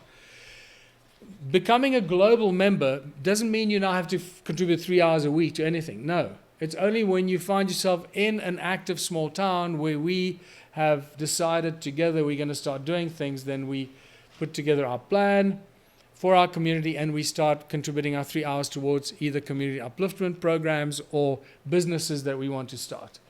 And that's where these membership cards become very important, because this is like your membership credit card. And once you become a member, you then log into your membership account on our platform, and you can see all the different things you can do. You can check your digital wallet, check how many tokens you've earned, because once you've contributed 3 hours, it automatically puts an infinity token into your digital wallet, which sits in this card, connected to that QR code. No one can steal it. You can't lose it. If you lose your card, it doesn't matter. We'll issue you a new one. It's a non-fungible token. It's an NFT. There's a track record of it. It's in a blockchain. No one can crash the system. You can't devalue this like Bitcoin. Bitcoin can crash in the next 10 seconds. If I go and sell 10,000 or 1,000 of my Bitcoins for $1 each, it's the end of Bitcoin, because it'll completely crash the Bitcoin value. And then everyone gets spooked and everyone's going to sell. This is nothing like it. This is in our private membership platform. Only members can buy and hold tokens and share them with other members. You can send your tokens instantly and immediately, free of charge, out of sight, out of mind, to any other member immediately. All of this is up and running. It works. All connected to your membership card. So, Did you say yesterday that when you join, you get so many tokens? yes, so we have a special, and Julia and Michael will take you through that special offer that we have, and we'll be doing that for new members that want to join us. So every time you contribute 3 hours towards your community, whether it's working in the street, picking up rubbish, or working in the dairy or the bakery, or standing guard at, as a security guard overnight, or whatever it is that you do, every one of us, the only thing you have to commit to as a One Small Town member is to contribute 3 hours a week of your time. That's it. And then you're a compliant member, and you participate in the distribution of the food, the dividends from the profits from our businesses, and all the other benefits that come from being a member. And the benefits are just going to grow and grow and grow as we grow bigger and stronger, with more businesses, more profits, more food we grow, more services, whether it's health services or other services. So we... Excuse me, sorry. Is it like Let's? We used to have Let's years ago. What is like what? Let's. Like the Stroud Pound. Oh, no. So look, there is nothing like this really. So you as a member, it's very simple. First of all, you need to have an active small town. So to have an active small town, you need someone to put their hand up to say, hey, I want to start this in my town. How do I do that? So to do that, you first need to have an ambassador. Somebody, it's like the CEO. And I call it the CEO for want of a better word, because as the ambassador of One Small Town in your community, you're going to have to be responsible for all the different activities. Imagine we're going to start many businesses. In agriculture alone, we could start 100 different businesses. Agriculture is a huge industry. We could be growing all kinds of food. We could be packaging all kinds of value chain products from the food we grow. We could be distributing that. Each distribution is its own business. We could be exporting it. The export is a separate business. We could be cooking food and distributing cooked food or whatever. So we could be starting a laptop factory or a bicycle or a fridge factory in our town. You can start whatever business you want, but you got to come together as a community and say, what kind of businesses do we think we can start in our town? What are the low-hanging fruits? What can we start quickly? What can we get the quickest turnaround? And some of the bigger ideas that we might need £200 million for. Maybe we want to start a brewery or a distillery and create a range of whole new bloody whiskies or gins or whatever, or beer. So it's up to you as the community. But all of this gets done on the One Small Town platform. This is really important. Without the platform, it's just chaos. People do whatever they want. There's no accountability.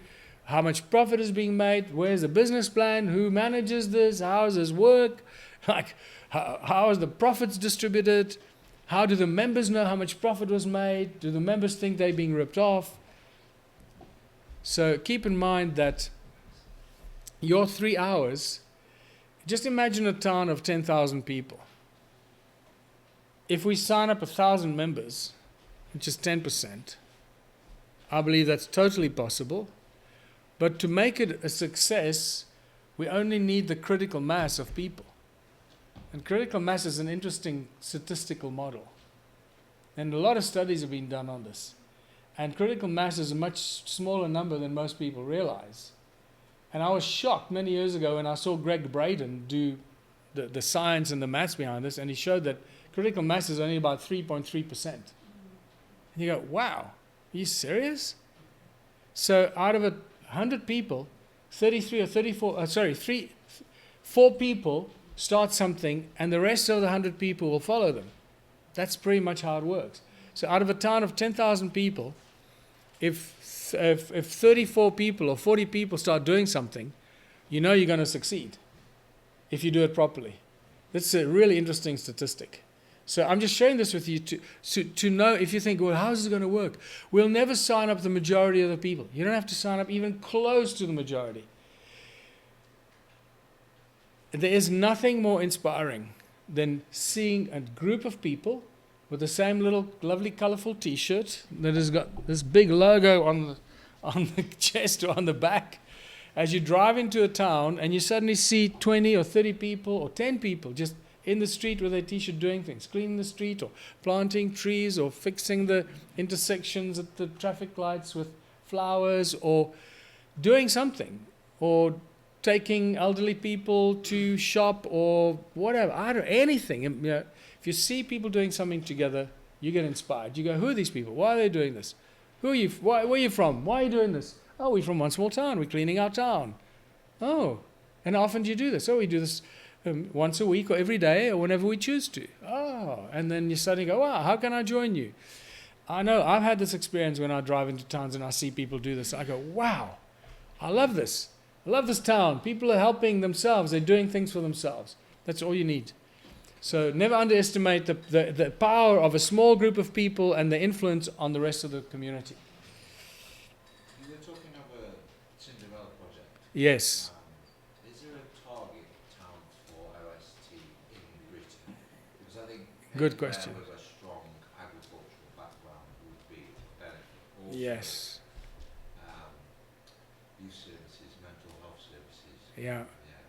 You're spot on. Yeah. You could use all of those to your advantage. Yeah. Spot on. If you didn't hear that, yesterday, and I talk more and more now about what we call the Cinderella One Small Town, which will be our first model One Small Town. So I call it the Cinderella One Small Town. I believe we're going to find one in South Africa very soon. We're looking at some of the towns in the Karoo or in the Northern Cape, the isolated towns that are far from everybody else. Those are perfect, candidates for something like that, where the people have to work together. It's really to their benefit to do that. So in England or the UK, we don't have such a town yet, but I'm going to let Julia and Michael and whoever else is on their team of brainstorming and think tank to come up, well, which is the best suited town in England to do this? And hopefully we'll find such a town and then put our energy in there. However, we've come up with a slightly different strategy for the UK and for England to launch without having to go the whole hog of the one small town where you need an ambassador, where you need the team of project managers, business planners. Well, the politics is not as bad because it's really, we're building businesses, but we need to structure it. So that's why I said the CEO kind of person who knows how to... Yeah, but so we don't need to go that route. In England, we have a different strategy, and that's by setting up the One Small Town store or hub. And we've got a business model for that shows very good returns, and that a business plan that shows returns is attractive to investors. And that's how we launched One Small Town here, because it implements and brings the One Small Town principles, the trading store, a little cafe, then makes a profit. It creates a local community hub where members can come and get fresh farm produce every day. And it brings farmers to bring their produce there and so much more.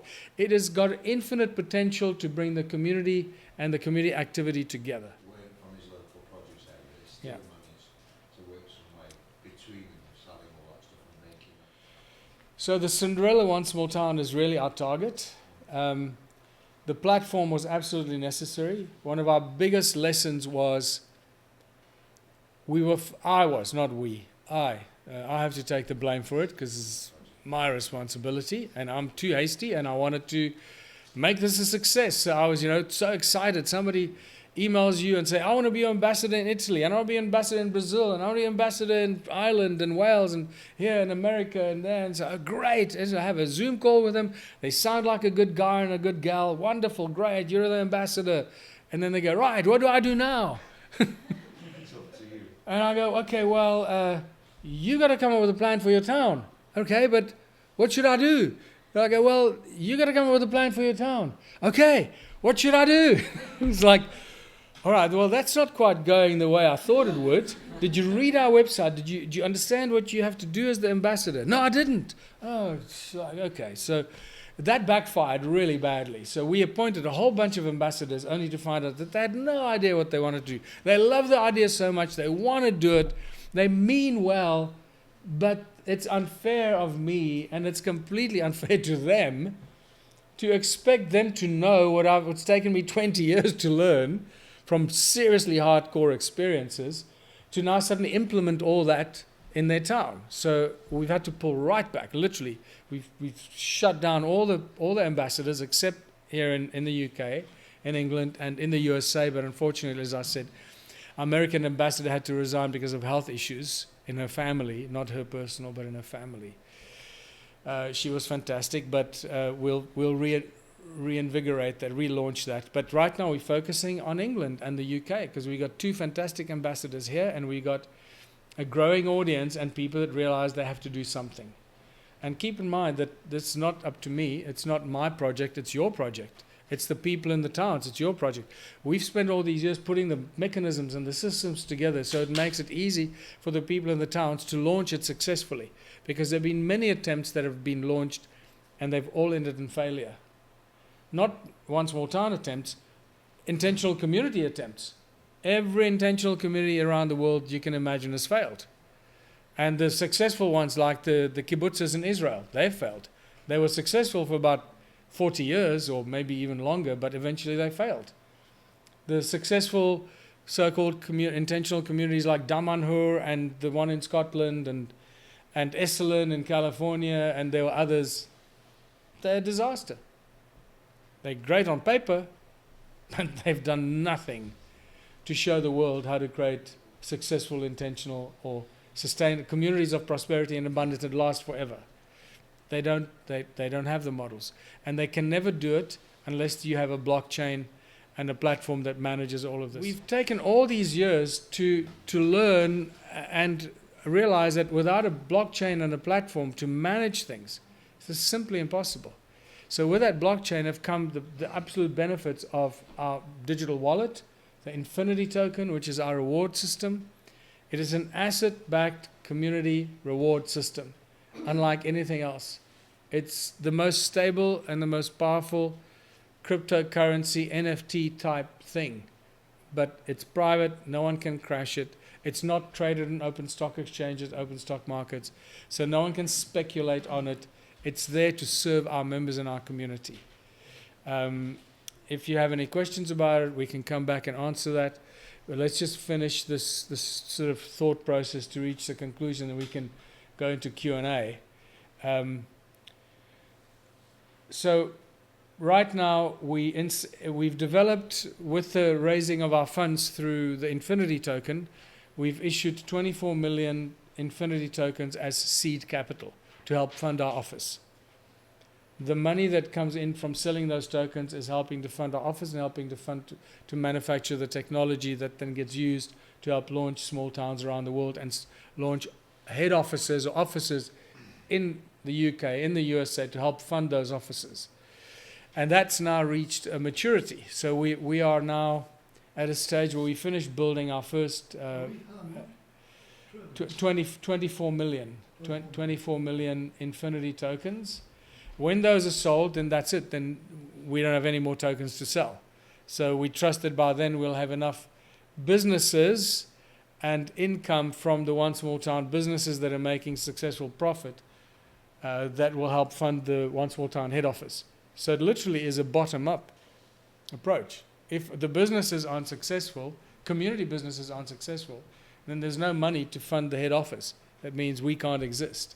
So it's not a top-down pyramid, it's a bottom-up pyramid where the success of the people help fund the office that helps to manage the platform and so forth. So it's very transparent. Everything we do is transparent. Every member of every small town can log into their small town, your membership, and see all the businesses that you as a community have set up.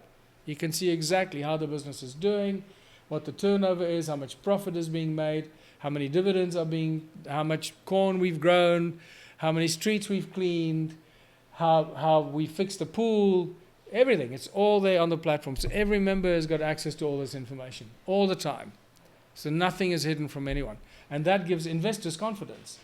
So an investor can invest into, say, a brewery in your town and give you £200 million if that's what you need, because they like the business plan. They go, I like this. The ROI, the return on investment, looks good. I'm happy to part with £200 million because I'm going to make, a 5% return on this, which is a good return in the investment world.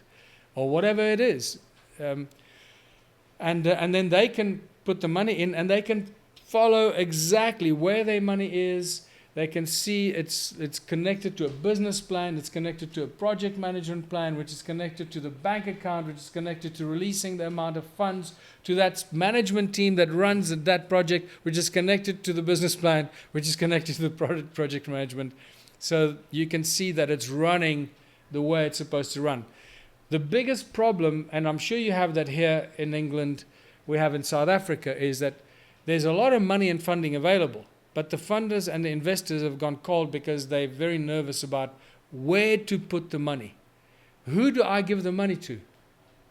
Where does it go? And eventually, when they are convinced to fund something, it goes into some dubious account, into some city council account or town council or mayor's account or some council's account, and then what?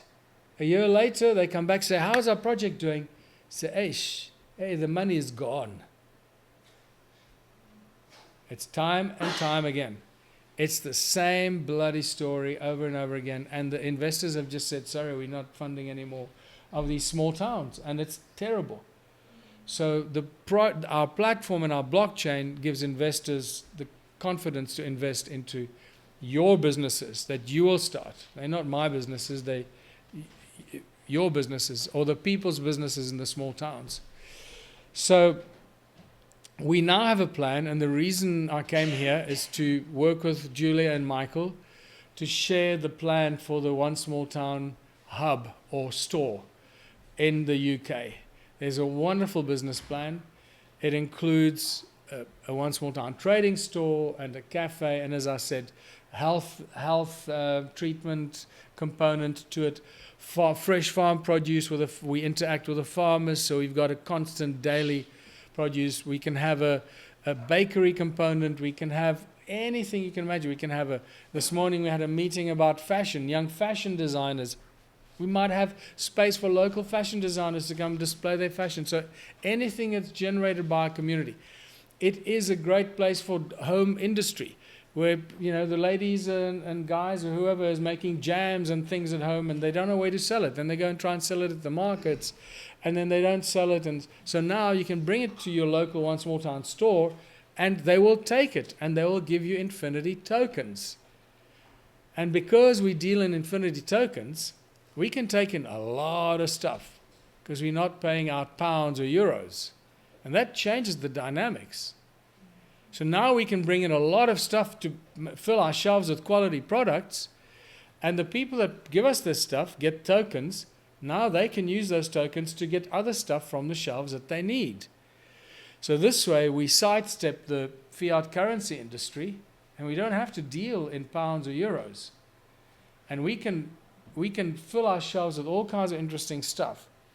But the additional benefit here is that the profits from the store or the profits from other businesses that we create, portion of those profits are allocated to buying other stock for our shelves.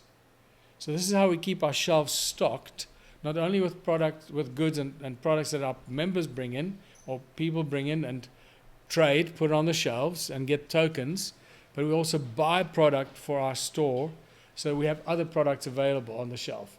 And that keeps it fresh and people can get stuff.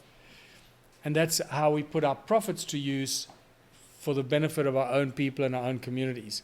And that's a game changer. I know that in Africa, in South Africa, that is a game changer on a level that will literally save people's lives from starving to death or becoming a thief because they want to steal money to buy food. And it's a serious game changer. Imagine living in a shack. You don't have a job. Your life consists of waking up in the morning, and literally you leave your shack and now you walk around looking for money or looking for food or looking for a job. That's what you do to fill your tummy and take care of your family. And we have probably 50% unemployment thanks to the ANC. And that's tragic. Now suddenly that same guy that doesn't have anything becomes a member of One Small Town. They get up in the morning, They go to a one small town site, whether it's picking up rubbish or working in the dairy or helping the tailor or working on a construction site, delivering or standing guard somewhere. It doesn't matter what it is. For 3 hours, they do something. At the end of that 3-hour shift, they scan out with their lovely card, and that QR code scans them out. And the moment you get scanned out, you've done 3 hours or more. It logs the time exactly to the minute, and it puts an infinity token into your digital wallet, which sits here. Then you can go to your local one small town community kitchen and get a plate of food. And you still have a token with which you can go to the one small town store and get something with your infinity token and your card. From having nothing, no job, no food, no hope, now you go and do something, you get a full plate of food, and you get this in essence, that one token in South Africa's context will get you a 7.5 kilo or a 5 kilo bag of corn flour, which is a staple diet of Africa. So in one day, you can get a 5 kilo bag of corn flour, which will feed you and a family of 4 for about 3 or 4 days, maybe a week. That's a game changer on a level that nobody could have imagined. And it exists. It's not a pipe dream. We don't think we're going to do it. We've done it. It's there. It's available for anyone, anywhere in the world to use this system. It's up to you and your communities to plug in, sign up, and start using it. And that's what I believe we're going to do in South Africa with our first Cinderella town. And the moment we launch this and the people start participating and getting their tokens and going for a plate of food for the first time, realizing, oh my God, I don't have to have a job. I don't need to have rands or pounds to be able to survive. That changes everything. It'll have a slightly different effect here, because different socioeconomic dynamics, but it'll still help a lot of people in ways that at this stage we can't really predict, but we know it's going to work really well. So I'm really glad that I came to, scorching England from freezing South Africa.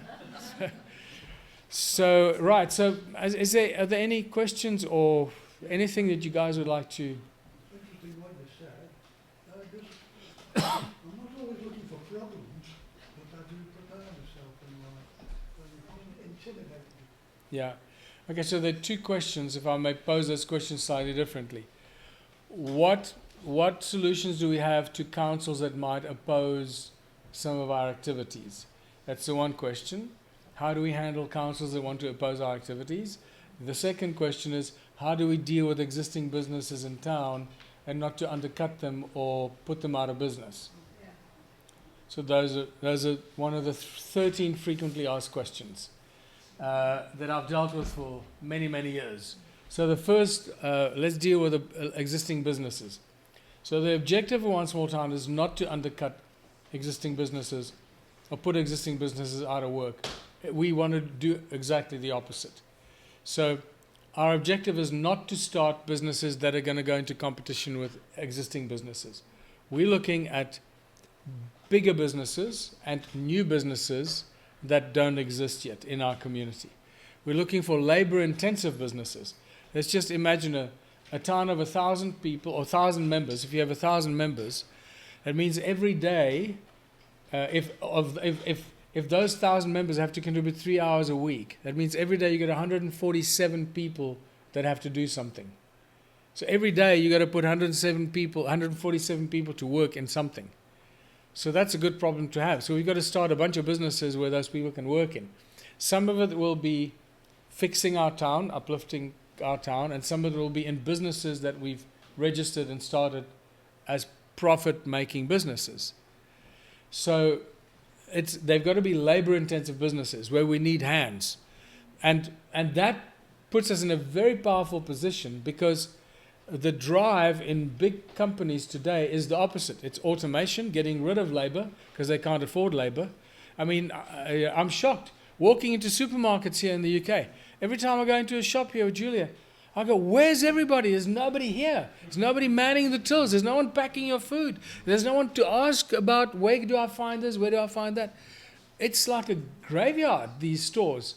I'm not used to that. Our stores at home are full of people packing shelves, the till, the guy, one person operating the till, second person packing your stuff, the other people taking your trolley out to your car.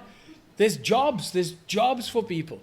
If you try and stop that in our country, there will be a riot of biblical proportion.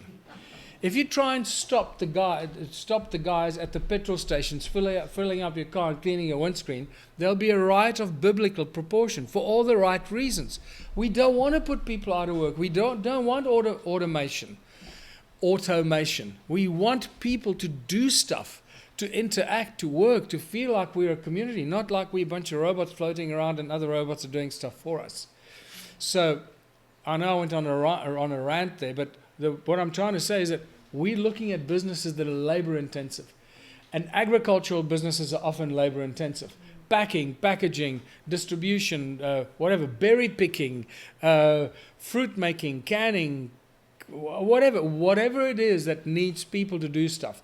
Look at finding business models and business plans for those industries. And obviously agriculture must always be number one. We've got to grow and pack and create food and start growing organic, non-GMO food and creating a million value chain products from the food that we grow, whether it's cereals and farm produce or fruit and nuts, anything that grows out of the earth. We need to create a new way of getting it to the market, and that's what I got quite excited about when I arrived here a while ago, some time ago now. And the first thing that I noticed is just this huge, diverse number of packaged foods. What about the council's opposition? I'm coming to the councils. Yeah, I'm coming to the councils now. So I just finished the idea of you've got to come up with as a community with businesses that's going to make you as much profit as possible, that'll put as many of your members to work as possible for 3 hours a week. Now you've got a perfect balance. But just try and look at it from a slightly different perspective. Any business or any company that employs 4,000 people or more does on average 200 to 300 million pounds a year turnover, with profits of anything between 100 million and less. And sometimes it's more like 500 million pounds, sometimes it's £1 billion or more. It all depends what kind of industry that company is in. So if you as a community with 1,000 or 2,000 or 3,000 members can't come up with businesses that turn over 100 million pounds a year or give you at least 10 million pounds a year profits, then you're doing something wrong as a community. So you need to get a new ambassador and somebody that helps you with business plans and find the right businesses. If you have 1,000 people working 3 hours a week, that's 3,000 hours a week. That's 12,000 hours of labor a month. That's a powerful labor force. That puts you in competition or makes you a competitor for some large businesses. So we can start building and manufacturing and growing and doing things that large businesses do with a huge labor bill. We don't have that labor bill. Therefore, we can do it cheaper and better and quicker because we're doing it because these are our businesses. We're not working for somebody and skimming as much time off as we can because we're tired and lazy and whatever. Now you're working in your own business, so you want to do this as efficiently as possible. And some people will give more than 3 hours a week. Where I come from, people will be giving 3 hours a day. So now suddenly you're getting 3,000 hours a day instead of 3,000 hours a week. That changes things dramatically. So just think of it in that context. We're creating a powerful, united labor force in our towns that become strong competitors to large multinational companies that make billions of dollars and billions of pounds. And that's where we should be pitching. That's our objective. So it's a powerful thing. I want to come back to the councils, but ask your question. Yeah, it's just about the infinity token, right? Yes. Just whether what it's actually linked to, if anything, and obviously if people like that. Okay, I'm going to come back to that. It's a very good question because a lot of people want clarity on that and struggle with that, because what we've done is so new and so unique, it's completely counterintuitive to how something like this would normally be done. And that's why what I call crypto heads struggle with this, because they really are in the crypto kind of thinking, and it's got to be trading and profits and selling and this, and well, that's not what it is. But let me come back to that. Let's quickly talk about the council and how will we deal with the council that opposes us. So keep in mind that we're not doing anything, we're not opposing the council. We're not doing anything that the council potentially has. You could be with breaking bylaws or No, but regulations. so that's exactly what we're not going to do. So let me make it very clear. We don't want to break any laws with One Small Town. We want to toe the line, stick within the rules and regulations. We want to abide by all the rules so we don't get caught in legal actions and all that kind of nonsense, or the council suddenly saying, you know, you can't do this and you can't do that. So whatever we do, we got to do our homework, and any business we start, we make sure that we got all the plans and the permissions and all that. We pay our taxes. That limits you though, but there are workarounds. Exactly. You've got to find those. Exactly. So far, we've been able to find ways around every problem we've faced. That's what I'm after. Solutions. Yes, solutions. So what you will learn, the deeper you get into the One Small Town model, and the more you start thinking about the problems, oh, how are we going to solve this? How are we going to solve that? The more you think about it, the quicker you're going to solve those problems yourself. All you got to do is immerse yourself in the One Small Town mindset. Imagine you're in the community, you're already doing it, you're working it. You got your One Small Town council that is working with the community and planning things we're going to do, how are we going to fix our town, beautify our town, how are we going to start businesses that make profit for for us, so we don't break any laws, and all the profits we make, we use the smartest people to make sure we pay as little tax as possible, because that's what the big corporations do, and we're going to do exactly the same. We're going to use the smart people so we pay as little tax as possible. So you get around as a business, small business, who is engaging somebody in 3 hours employment a week, and you've got to possibly, you don't have. Well, we're not employing anybody. The people that are working for us, people that are working in the One Small Town activities are shareholders of the businesses. So they're contributing their own time to improve the profitability of their own business. So it's not a job, it's not volunteering, it's not a contract. I'm a shareholder of this business, so I'm going to bloody make sure that in my spare time I'm going to go and work in that business and do what I can to increase the profits of my business. So it's none of the above. So we've been through this for many, many years. Yes. Or not get pulled into the net, which makes you accountable for lots of things. Exactly. So, there are a lot of smart people in various industries. And those are the people that we need to bring into our One Small Town Council, with the ambassador, with the advisors, with the agricultural consultants and the technology consultants. If we want to start a laptop business, we need someone who knows how to run that, and we need to write a business plan that makes sense. So, and we need to abide by the rules and regulations that govern that, whatever the regulations they may be. If we want to start to bottle fresh spring water, we need to make sure we got the right licenses and permits for that. So we don't want to break any laws so that we put up red flags to say, oh, this is some cult over there that want to do the things their own way, and they don't want to abide by any of our British laws. We need to destroy them. So we don't want to do that. We want to do the opposite. We want to be good, abiding citizens, but we're only abiding by the rules because we're using the tools of enslavement as tools of liberation. So that's my favorite slogan. We play them at their own game, but we turn it around so it benefits us in our community. So they use us, isn't it? Yeah. Population. And so far, all I want to say to you is we've come a long way, and so far so good. Every time there's a little problem somewhere, we find a solution for it. And the longer we work, the quicker the solutions come. And now, if I may say, with our new technology and the new machines that we've just finished developing, and those are going to start running off the production line, so we can start putting those machines to use in the recycling business, recycling mostly plastic and rubber, It's a very highly profitable business that belongs to the One Small Town members. It will never be sold. The IP will never be released to anybody or private company, so it remains within the One Small Town membership worldwide. And that technology is going to be utilized to generate funds for the small town offices all over the world under license of One Small Town offices. So it's managed. We know that the people are on our page, that they're doing One Small Town stuff and not enriching themselves or some shareholders somewhere else. So we're very close to being able to use the technology that we released, that we developed, and that will help fund not only our country offices in various countries, One Small Town offices, but also town offices and the businesses in those communities. So we're entering some very exciting times. But before we even get there, we believe that we have a model that can start tomorrow. A business plan that requires £100,000 to launch.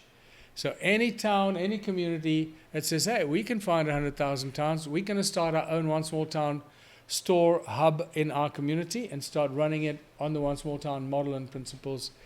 It'll break even within the first year, it'll make profit in the second year, and it'll become a very successful model that'll grow quite quickly because there are many additional components that can be added to it, whether it's farm produce, whether it's health, health services, whether it's security services, whether it's clothing design, whatever it is. So many different modules can be added to it. Events management, sporting activities, and so forth. So this is something we work on all day, every day. That's all I think about. That's all I do. That's all Julia and Michael does pretty much here. That's all my partners do in South Africa. So believe me, we have solutions and answers for many problems, and we're putting them in place on a daily basis. So we're at a very exciting stage right now where things are starting to flow. And I can't foresee any problems or anything that will stop us if we continue doing what we're doing. Unless we do something really stupid. But that's not on the cards right now. So the infinity token question. Okay. So first of all, the infinity token is not traded on any stock markets. It's not, you can't just sell it like Bitcoin. It is a reward mechanism for our One Small Town members so that it benefits our members and can't be exploited by reckless speculative traders, which that's how the trading markets work. People that speculate. They speculate with currencies, they speculate with Bitcoin, and speculate with all kinds of things. And so we've done everything to prevent that. So no one can ever crash the infinity token. So you can't buy 1 million tokens and then go sell them for nothing. You can't do that. It's not possible. You can't buy a bunch of tokens and then hold on to them and think you're going to sell them for a profit, because unless somebody wants to buy them, it doesn't work. There is a algorithm built into the platform, into the blockchain, that calculates the value of the token. And the token value was based in American dollars because it's a global trading currency, so we stuck with that. And we used the average American hourly labor cost for 3 hours to calculate the value of the token. So when we did that a few years ago, 3 hours of labor equated to about $39.50 or $39.80. So we rounded it off at $40. And we said, okay, so the value of an infinity token in reality is $40 because it's 3 hours of labor, 3 hours of somebody's time. So it's an asset-backed token. Just somebody has to contribute 3 hours of their life to do something to create that token. So it's asset-backed by our own sweat equity. There's no other token like it. It is controlled by the blockchain and is controlled by the membership that allocates a token to you when you've contributed 3 hours. So now we know the value of the token is $40, but we released the token at $1 when we launched it. So it's devalued by 40 times its real value, 3 hours of work in the USA standards. And the algorithm is coded so, or programmed so that at 40,000 members contributing 3 hours each towards their community, the value of the token will be $40.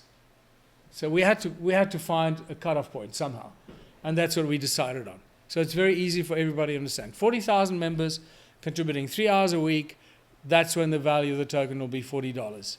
We thought that is acceptable, it's reasonable, nobody should have a problem with that. 40,000 members is a substantial number of members already. 40,000 hours of labor a week, it's 120,000 hours of labor a week.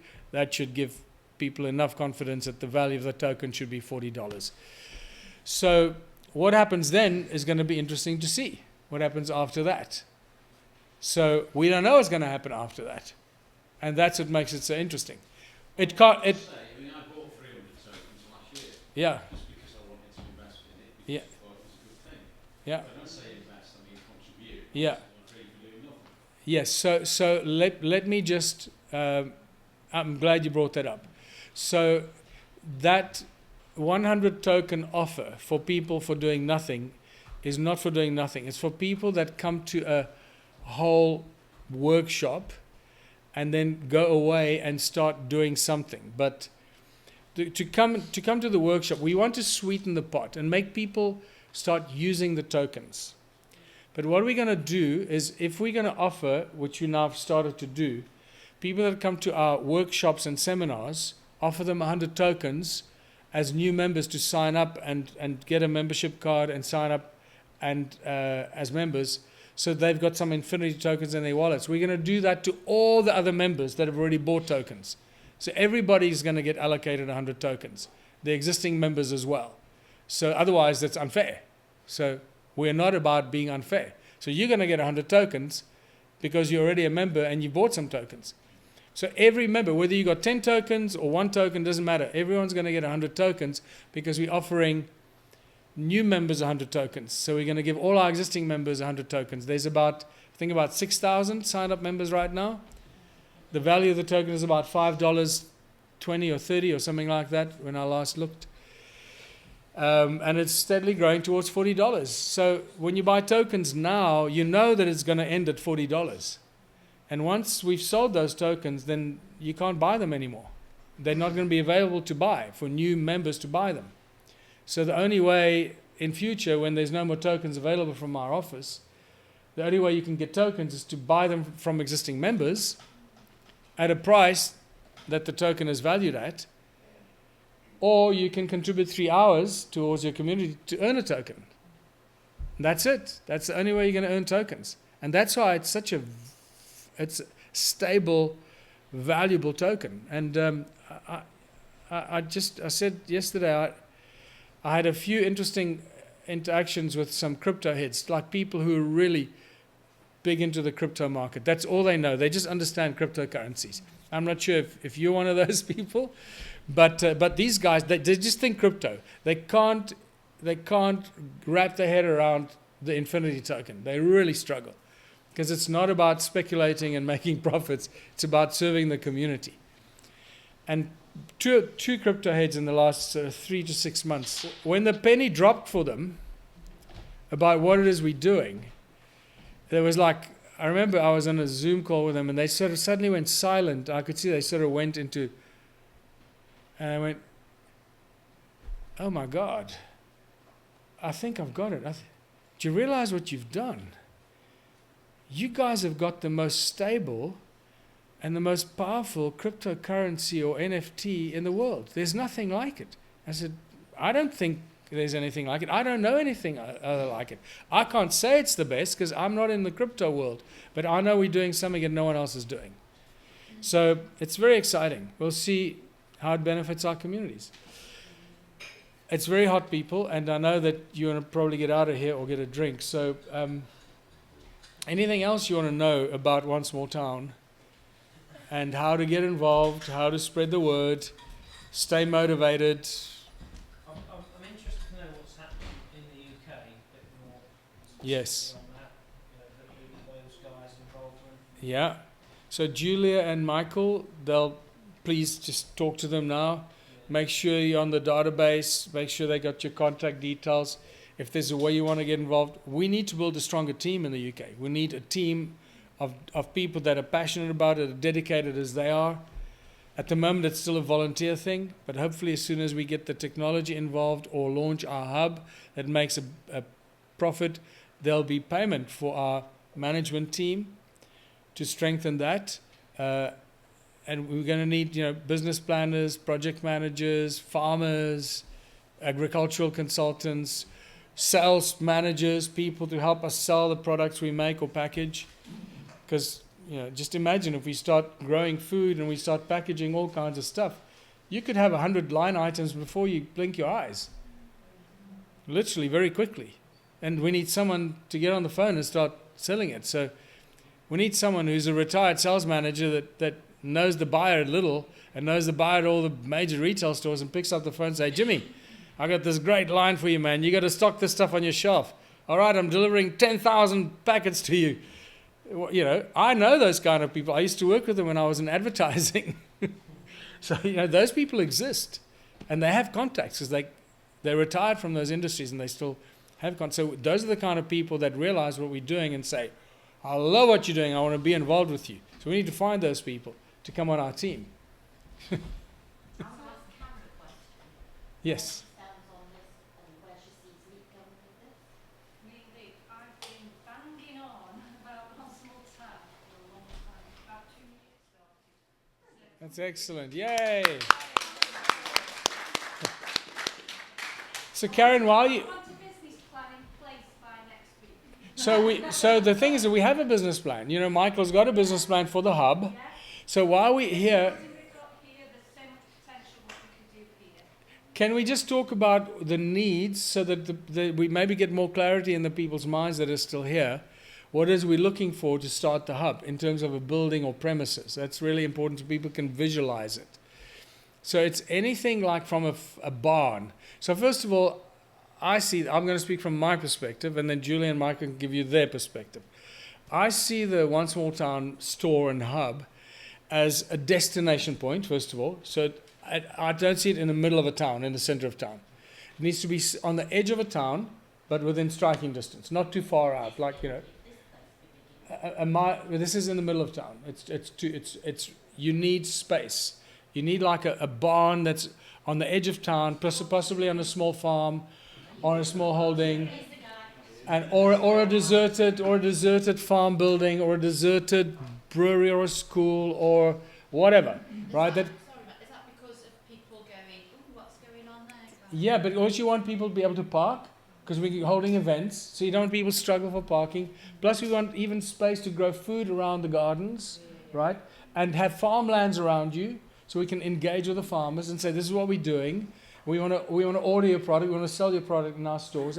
There's a whole strategy, and this is not something that happened overnight. We've been planning this for a long time. So the many ideas, we just got to take the many ideas and focus them into a starting point. But from there, it can grow into a hugely active, beautiful beehive of an active community center. So I see it as on the outskirts of a town, maybe a mile out, or even a few hundred meters out, but within striking distance, where you can either walk there or you can drive a short drive there. Parking, sufficient parking, so if we hold an event and 200 people arrive, they don't struggle to park.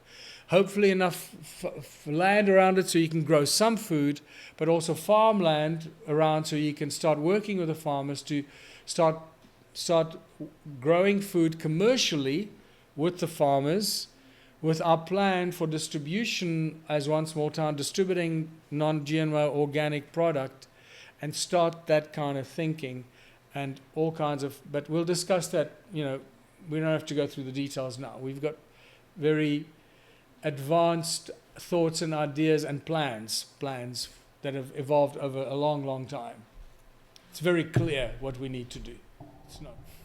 This is all I do, 24/7. Like, how are we going to solve this problem? How are we going to solve that problem? So I love doing the Stone Circle stuff, but we're going to save the world. You see, it's my ego talking. It is, but it's okay. I don't mind that part of my ego because it drives me. And we have a lot of solutions. Really, we have a lot of solutions. We just need to put them into, make them work now. So, guys, please work with Karen. Please work with Michael and Julia. Set up, find a venue for a One Small Town store and hub. Find a venue. If we can find a venue here in Leek, what a great place to start. But guys, thanks so much. Thank you very much.